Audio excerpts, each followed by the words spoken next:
Hey, what's going on? It's your boy BT with my main man 50 Grand Alex Fitzmaurice.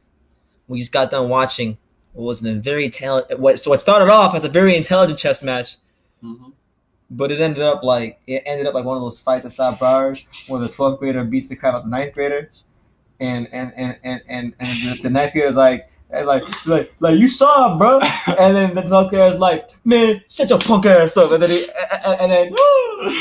Bellew was the 9th grader. Bellew got clipped, hit the floor, and Oleksandr Usyk retained his cruiserweight titles. The first fighter to ever do such a thing, retain the cruiserweight undisputed championship of the world. So big stuff. He makes history, and I believe that he has cemented himself as the greatest cruiserweight in the history of boxing. Because look what he just did. Look what he just did. He cleared out the whole division. The only thing that he didn't clear out was Tony Bellew, and he knocked it down like a bowling pin. So, Alex, before I get into my assessment of the fight, give me your assessment of the fight. You know, it was a tough dog fight, tough cat and mouse type fight. Usyk, I didn't expect Bellew to do that. I didn't expect him to be very skilled. But at the end of the day, Usyk still knocked him out, and was showing great skills, great fundamentals on his feet as well. So, shout out to Usyk with the victory, knockout victory. Okay. What did you make of Bellew's performance in this fight? Bellew's performance, he tried. He tried. He tried to get in his head. But instead he went out like Zab Judah sort of did. Damn. Against Costa? Damn, that's messed up, man. Why you gotta do that? Because remember the trash talking Zab Judah did? Oh yeah, because for those of you who didn't watch, Tony Bellew in the second round, he got hit with a punch, and he's like, "Come on!" Yeah, Bellew was like that too, bro. So that's why I said. Yeah, I mean, he had it coming. Sometimes your mouth may write you a check that your ass just can't cash. Where I'm from, we don't cry. I'm confident. But it was a good fight, man. It was a really good fight. I'm a Bellew fan myself. And I was surprised. I was surprised that he fought in that kind of style against Usyk. I think where he went wrong, and I kind of thought this. I wish I would have said it in my live fight reaction. But where he went wrong was after it worked, when it stopped working, almost like he didn't have any other plan. He abandoned his jab, everything. He just was looking at counter right, load up with the right. And Dave Caldwell told him at the end of the first round, don't load up with the right. Don't load up on shots. Stay short, stay sharp, stay precise. Don't overcommit to anything. And what did he do as the fight went on? He loaded up. He overcommitted. And he went splack on the floor. So it was overall a good fight, man. Usyk, to me, the biggest quality he showed tonight was definitely more than his skills, more than even the knockout. More than anything, I think the main thing I was impressed with Usyk was his composure. His composure, because it would be very easy to be in that ring and fight a guy like Tony Bellew, who's loud, who's obnoxious, and who's also a good fighter, very good fighter. And for him to fight in a way that you don't expect, have success with it, that can get you frustrated.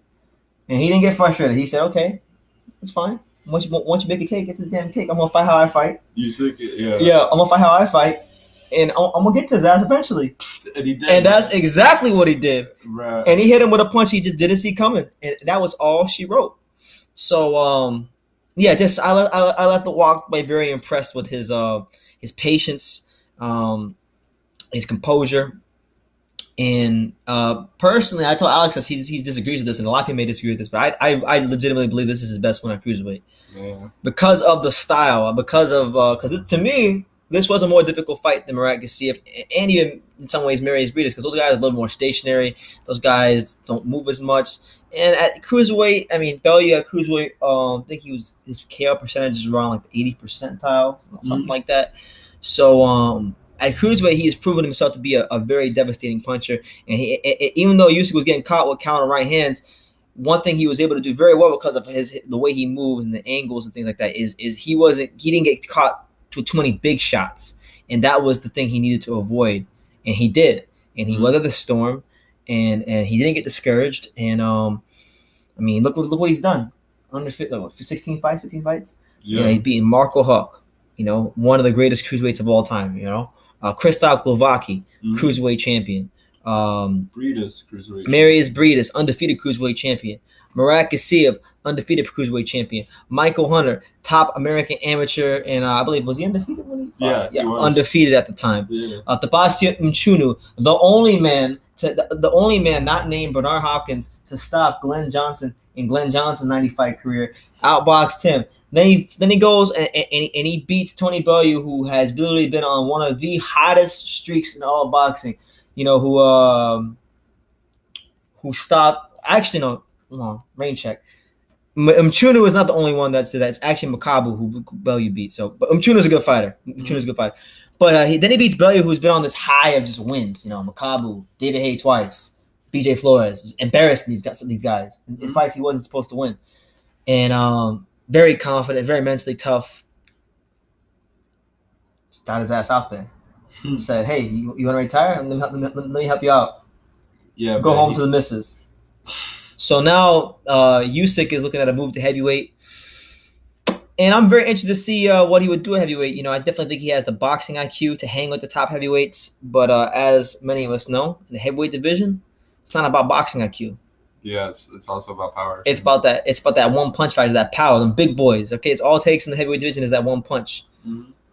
So we'll see, man. I would love to see as a good, I don't want to say a tune-up fight because it's disrespectful, but I'd like to see Usyk in there go with Joseph Parker. I think he beat Joseph Parker tomorrow. Straight up, bro. Because Joseph Parker's going to go in there and look at him for 11 rounds. Yeah, I don't know. I want to see him fight White. Dillian White, Parker, any of those guys.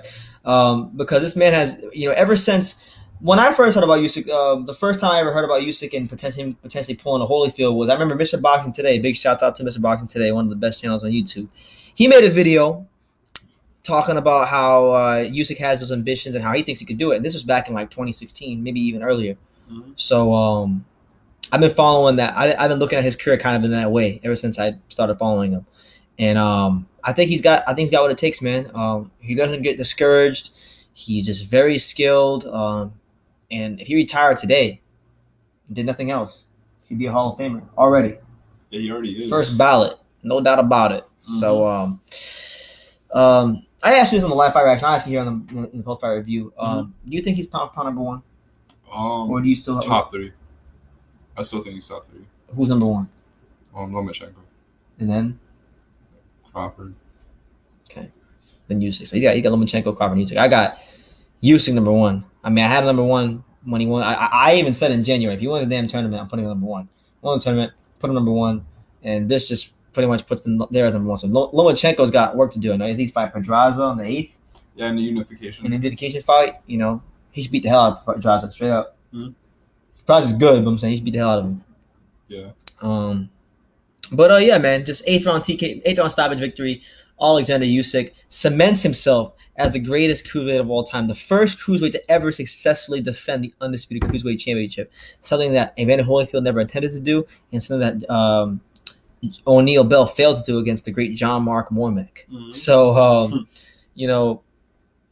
just really good stuff from the Ukrainian. I wish him nothing but the best. I think he's been great for boxing since he stepped in, and he's shown he's been an honorable champion. He's shown the willingness to fight the best and beat them in convincing and stylish fashion. And ultimately, that's what boxing is about. That's what being a champion is about. And it was a fun fight. So that's my take on the fight. Let me know you guys yours in the comments down below. It's your boy BT, it's your main man Alex Fitzmaurice. Like we say in every single video, you can love me or you can love us. Because I gotta get the English correct. You can love us or you can hate us. We just a kiss from Dania. So until next time, take care, guys.